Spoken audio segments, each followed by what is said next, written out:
If those naysayers had that same mentality at the time of building the railway or the original pipelines or the St. Lawrence Seaway, we would never have gotten that done. A vision for a national energy corridor that sets aside land for pipelines, railways, and electrical lines. Conservative leader Andrew Scheer pitches the idea while outlining his pipeline plan on the campaign trail. And it's not a new concept. Researchers here have been looking into a possible corridor for years. Starting in the north, sort of Tuktoyaktuk, coming down the Mackenzie Valley in the Northwest Territories. A team from the University of Calgary and Serrano, a Quebec-based institute, have been exploring a 7,000-kilometer northern corridor. It's not a red stamp for projects, but they say consultations and environmental impact assessments could be done just once. But when we start thinking about a corridor, pipelines are really good at generating economic benefits at one end, and at the other end, not so much in the middle.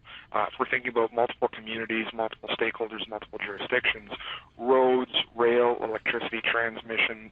Scheer picked a stop in Alberta to pitch his pipeline plan, which includes establishing timelines for approvals and invoking a federal jurisdiction when necessary.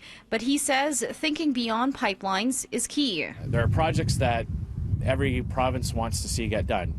New Brunswick wants to expand its refining capacity. Premier Legault has talked about sharing more hydroelectricity with other parts of the country. Manitoba has similar plans, and Albertans want to get their natural resources to markets. Researchers say their corridor would boost trade within and outside of Canada, improve the economy, and have a big impact on development and living conditions in the north.